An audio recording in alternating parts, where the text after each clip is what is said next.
बिस्मिल्लाहिर्रहमानिर्रहीम अस्सलाम वालेकुम। आज हम एक्सरसाइज 3.3 का क्वेश्चन नंबर 9 करेंगे।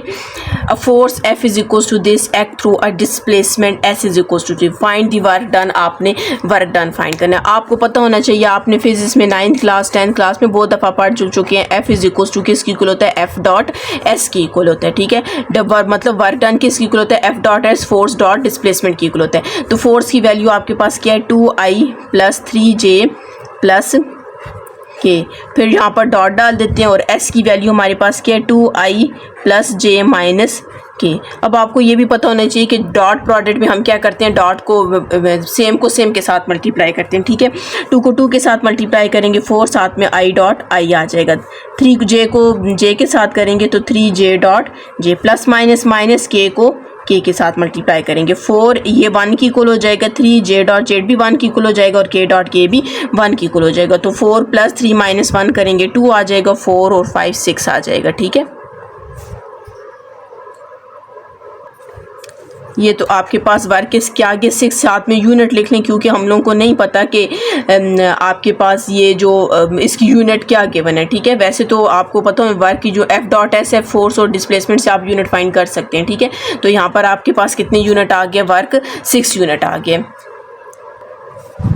क्वेश्चन नंबर 10 है, find the work of done by the force. आपके पास F is equal to given है in the displacement of an object from the point A to the point B। हमने क्या find करना है, work find करना है। तो वर्क फाइंड करने का आपके पास W is equal to F dot S है। फोर्स गिवन है लेकिन S गिवन नहीं है। आपको कह रहे हैं कि आपके पास ऑब्जेक्ट है, एक ऑब्जेक्ट यहाँ पर है, एक यहाँ पे, इसको मैं A का नेम दे देती हूँ, इसको B का नेम। पहले सबसे तो यहाँ से लेकर यहाँ तक का जो डिस्प्लेसमेंट है हम वो फाइंड करेंगे। ठीक है, तो आपके पास डिस्प्लेसमेंट को हम S से डिनोट कर देंगे, नहीं तो आप A B भी कह सकते हैं। ठीक है, तो हमारे पास फॉर्मूला क्या होता है, x2 - x1, y2 - y1, z2 - z1 आ जाएगा। अब x2 माइनस इसको हम क्या कह देते हैं, ये आपके पास x1 है, ये y1 है, ये z1 है, ये x2 है, ये y2 है और ये z2 है। 5 - 2 हो जाएगा। ठीक है, 5 ये माइनस और ये माइनस प्लस हो जाएगा, तो 5 + 2 हो जाएगा। 0 + 1 0 - 1 आ जाएगा। ठीक है, और 3 - 2 हो जाएगा। तो ये 7 - 1 और 1 आपके पास क्या आ गया, इसका डिस्प्लेसमेंट आ गया। अब आपको पता होना चाहिए, अगर आप इसको दूसरी तरह लिखना चाहें तो ये 7I - 1J और +1 K की इक्वल होता है। ठीक है, ये फर्स्ट वाला I का होता है, सेकंड J का और थर्ड वाला आपके पास K का होता है। ठीक है, अब हम ये फार्मूला लिखते हैं, W is equal to F। F की वैल्यू आपके पास क्वेश्चन में गिवन है 2I + 3J + K है डॉट, और S की वैल्यू हमारे पास आई है 7I - 1J + 1 K की इक्वल आ गया। अब आपको पता है डॉट प्रोडक्ट में आपने सेम को सेम के साथ मल्टीप्लाई करना है। ठीक है, 2 को 7 के साथ मल्टीप्लाई करेंगे 14 आ जाएगा, साथ में I डॉट I लिख लें। ठीक है, प्लस माइनस 3 को 1 के साथ मल्टीप्लाई करेंगे 3 आ जाएगा, J डॉट J आ जाएगा, प्लस K को K के साथ मल्टीप्लाई करेंगे तो K डॉट K आ जाएगा। 4I डॉट I 1 की इक्वल हो जाएगा और J डॉट Z भी 1 की इक्वल हो जाएगा, क्योंकि 1 को जब 3 से मल्टीप्लाई करेंगे वही वैल्यू आएगी, तो मैं डायरेक्ट लिख रही हूँ। ठीक है, तो हमारे पास कितना आ जाएगा, 14 - 2 आ जाएगा। 14 - 2 करेंगे तो 12 आ जाएगा। तो आप लिखेंगे आपके पास कितना वर्क कितना आ गया, 12 यूनिट्स आ गए। जी, आपको कह रहे हैं क्वेश्चन नंबर 11 में, शो डैट दी वेक्टर। आपके पास 3 वेक्टर्स गिवन है फॉर्म अ राइट ट्रायंगल। मतलब कि आपको कह रहे हैं कि ये 3 वेक्टर्स हैं, आपने प्रूव करना है ये कौन सा ट्रायंगल, राइट ट्रायंगल है। मतलब उस एंगल के अंदर, उस ट्रायंगल के अंदर एक एंगल है जो कि 90 का एंगल बना रहा है। ठीक है, तो आपको पता होना चाहिए कि आपके पास फॉर एग्जाम्पल ये A है, ये B है और ये C वेक्टर है, मतलब A B C वेक्टर है।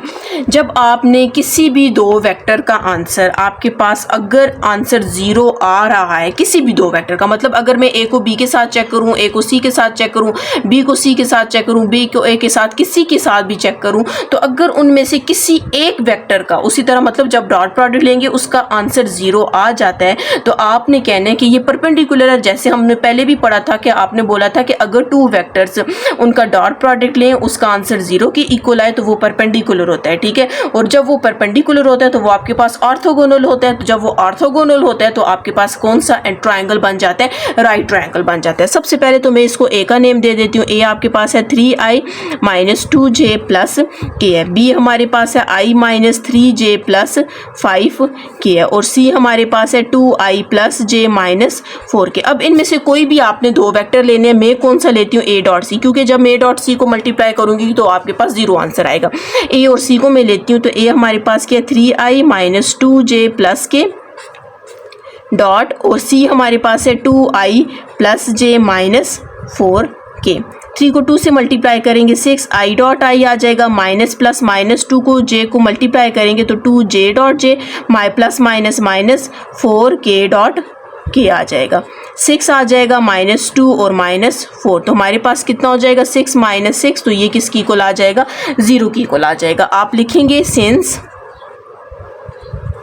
a dot c equals to 0,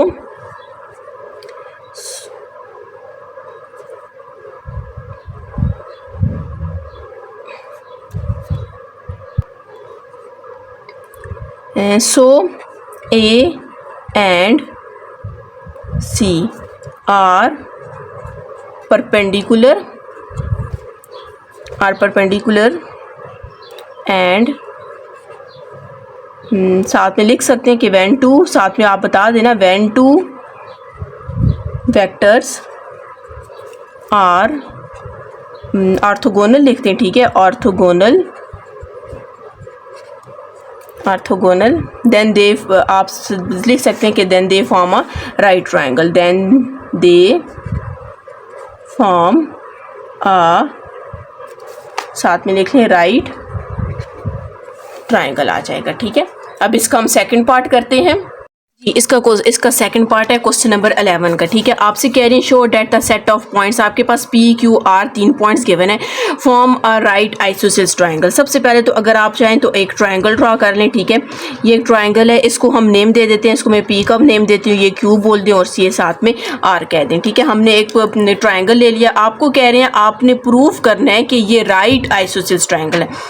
मैंने तो चले सिर्फ आइसोसेलेस ट्रायंगल, आपको कह रहे हैं राइट आइसोसेलेस। पहले सबसे तो आइसोसेलेस ट्रायंगल्स किसको बोलते हैं, जिसकी 2 साइड्स इक्वल हो। हम पहले सबसे ये प्रूव करेंगे कि ये जो ट्रायंगल है ये इसकी 2 साइड कोई भी, या तो ये 2 साइड इज इक्वल है या कोई भी 2 साइड आपस में इक्वल हो। हम कहते हैं कि मतलब ये कोई भी 2 साइड्स इक्वल हो, उसे हम कहते हैं आइसोसेलेस ट्रायंगल। फिर वो कहते हैं आपने प्रूव करने कि ये राइट आइसोसेलेस ट्रायंगल है, मतलब कि ऐसा ट्रायंगल है, ये आइसोसेलेस का एक ऐसा ट्रायंगल है जिसमें 90 के एंगल बन रहा है। फॉर एग्जाम्पल ये 2 साइड्स इक्वल है तो इनके दरमियान यहाँ पर कौन सा ट्रायंगल बन रहा है, 90 का एंगल बन रहा है, ठीक है।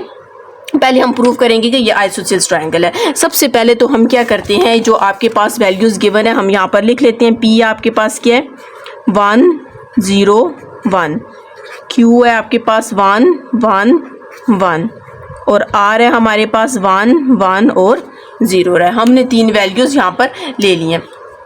अब हमने क्या करना है, यहाँ पे सबसे पहले हम यहाँ पर पॉइंट डिस्टेंस फाइंड करते हैं, मतलब पी क्यू का भी फाइंड कर लेते हैं, क्यू आर का भी और पी आर का भी। जो आप लोगों ने डिस्टेंस फार्मूला पढ़ा हुआ आप उससे फाइंड कर सकते हैं, ठीक है। सबसे पहले तो हम लिखते हैं, या फिर आप दूसरी तरह अगर हम इस तरह भी फाइंड करें तो कर सकते हैं। पहले मैं पी क्यू का फाइंड करती हूँ, तो आप लिखें पी क्यू इक्वल्स टू, हमारे पास क्या होता है कि x2 minus x1,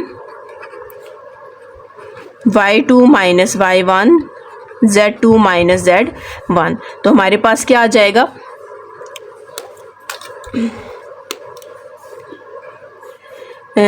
x2 P Q का क्या 1 माइनस 1, 1 माइनस 0 और 1 माइनस 1। तो पी क्यू की वैल्यू क्या आ जाएगी 0 1 और 0 आ जाएगी। ये पी क्यू की वैल्यू आ गई। अब मैं पी आर फाइंड करती हूँ, पी आर फाइंड करते हैं, पी आर, ठीक है। डायरेक्ट लिख लें 1 माइनस 1, 1 माइनस 0 और 0 माइनस 1। तो ये आपके पास आ जाएगा 0 1 माइनस 1। एक आपके पास ये फाइंड हो गया, ये पी आर हुआ, ये पी आर फाइंड हो गया, ये पी क्यू फाइंड हो गया। अब हम क्या करते हैं, कौन सा रह गया, क्यू आर रह गया, ठीक है। आप लिखेंगे क्यू आर, तो क्यू आर है 1 माइनस 1, 1 माइनस 1, 0 माइनस 1। तो हमारे पास आ जाएगा 0 0 माइनस 1 आ जाएगा। ये हमारे पास क्या आ गया, क्यू आर आ चुके हैं, 3 वे आपके पास आ गए, ठीक है। अब हमने कहा था कि आपके पास सबसे पहले तो हमने इनको फाइंड कर लिया। अब आपको कहा गया था कि आपने आइसोसेलेस ट्रायंगल प्रूव करना है। आइसोसेलेस ट्रायंगल प्रूव करने के लिए कोई भी दो आपके पास इनका क्या होना चाहिए, डिस्टेंस आपस में, इनका मैग्नीट्यूड आप कह सकते हैं वो इक्वल होना चाहिए। सबसे पहले मैं क्या करती हूँ, पी क्यू का फाइंड करते हैं, फिर पी आर का फाइंड करते हैं और फिर क्यू आर का फाइंड करते हैं। सबसे पहले पी आर का फाइंड करेंगे, सॉरी पी क्यू का। ये आप ये वाला वैसे तो ये जो मैं आपको इस मेथड से करवा रही हूँ ये फर्स्ट ईयर का मेथड है। अगर आप इसको 9th क्लास का जो आपने आइसोसेलेस ट्रायंगल्स का पढ़ा था उस मेथड से भी करना चाहें तो आप कर सकते हैं। वहाँ पर प्रॉपर डिस्टेंस फार्मूला लगता है, एक एक पॉइंट को आप पुट करते हैं तो वहाँ से भी फाइंड हो सकता है, ठीक है। पी क्यू है ये, अब क्योंकि ये आई है, ये जे है और ये के है। आई का आप स्क्वायर लेंगे तो 0 का स्क्वायर 0, फिर 1 का स्क्वायर 1 और फिर 0 का स्क्वायर 0, तो आपके पास √1 आ जाएगा और ये किसकी इक्वल हो जाएगा, 1 की इक्वल हो जाएगा। अब मैं पी आर का फाइंड करती हूँ, P R G, P R 0 का आपके पास 0, 1 का स्क्वायर 1, -1 का भी आपके पास 1 हो जाएगा, तो ये आपके पास √2 आ जाएगा, ठीक है। अब क्यू आर फाइंड कर लेते हैं। क्यू आर इक्वल्स टू, किसी दो का आंसर इक्वल आना चाहिए, ठीक है। 0 का 0 स्क्वायर 0, इसका भी स्क्वायर 0 और -1 का भी स्क्वायर 1 आ जाएगा, तो ये √1 इक्वल्स टू 1। इसका मतलब है ये दो, मतलब पी क्यू मतलब पी क्यू, ठीक है, और क्यू आर, इसका मतलब ये हुआ कि ये दोनों साइड्स आपस में क्या इक्वल है, तो इन दोनों के दरमियान का एंगल भी आपके पास कितने का बनेगा, 90 का बनेगा, ठीक है। यहाँ पर हमने तो फिलहाल सबसे पहले ये प्रूव कर दिया कि जो आपके पास ये जो गिवन पॉइंट्स है पी क्यू आर, ये आपके पास किस ट्रायंगल के पॉइंट्स हैं, आइसोसेलेस ट्रायंगल्स के पॉइंट्स हैं। अब हम प्रूव करते हैं कि ये जो ट्रायंगल्स आइसोसेलेस के जो ट्रायंगल्स के पॉइंट्स हैं ये आपके पास राइट आइसोसेलेस ट्रायंगल को शो कर रहे हैं। अब ये जो आपके पास इक्वल आया पी क्यू और क्यू आर जो इक्वल आया, अगर मैं इस वैल्यू को यूं लिखूं, फॉर एग्जाम्पल ये ना, ये आपके पास क्या होते हैं 0i + 1j + 0k, तो इसका मतलब है यहाँ पर सिर्फ j की वैल्यू है, ठीक है। और दूसरा क्यू आर आया, तो अगर आप इसको यूं लिखना चाहें तो लिख भी सकते हैं, ठीक है, 0i + 0j - 1k, तो इसका मतलब है यहाँ पर आपके पास सिर्फ -k है। अब आपको मैंने बताया था कि अगर आप, जिस तरह हमने पिछला क्वेश्चन भी इसी का ही फर्स्ट पार्ट किया है, मैंने बोला अगर आप 2 वेक्टर्स लें, उन दोनों वेक्टर्स का आपके पास आंसर इक्वल्स टू, उन दोनों का डॉट प्रोडक्ट लें और डॉट प्रोडक्ट लेने के बाद उन दोनों का आंसर आपके पास इक्वल आ जाए, तो आप कह सकते हो कि ये ट्रायंगल आपके पास कौन सा राइट ट्रायंगल है, ठीक है। तो हम क्या करते हैं, इन दोनों का ले लेते हैं, हम क्या यूं लिखते हैं पी क्यू डॉट कौन से क्यू आर, पी क्यू की वैल्यू आपके पास j है डॉट और इसकी वैल्यू आपके पास क्या -k, तो हमारे पास -j डॉट k आ जाएगा। आपको पता है डिफरेंट किसकी इक्वल होते हैं, 0 की इक्वल होते हैं, तो यहाँ पर आपके पास पी क्यू और क्यू आर आपस में दोनों क्या परपेंडिकुलर हैं। अगर ये दोनों परपेंडिकुलर हैं आप लिख सकते हैं P Q and Q R perpendicular. अगर ये परपेंडिकुलर हैं तो इसका मतलब ये हुआ, और साथ में ये भी है कि आपके पास ये दोनों भी आपस में इक्वल हैं। आप यूं भी लिख सकते हैं and p q equals to q r, ये भी दोनों आपस में इक्वल हो गए। अगर ये भी आपस में इक्वल हैं तो इसका मतलब है आपके पास दोनों कंडीशन प्रूव हो चुकी है, मतलब कि आपने ये भी प्रूव कर दिया दो साइड्स भी आपस में इक्वल हैं, और ये भी प्रूव कर दिया वो दोनों आपस में परपेंडिकुलर है, वो मतलब 90 का एंगल ड्रॉ करें, तो मतलब ये आइसोसेलेस ट्रायंगल भी है और राइट आइसोसेलेस भी ट्रायंगल है। आप लिखेंगे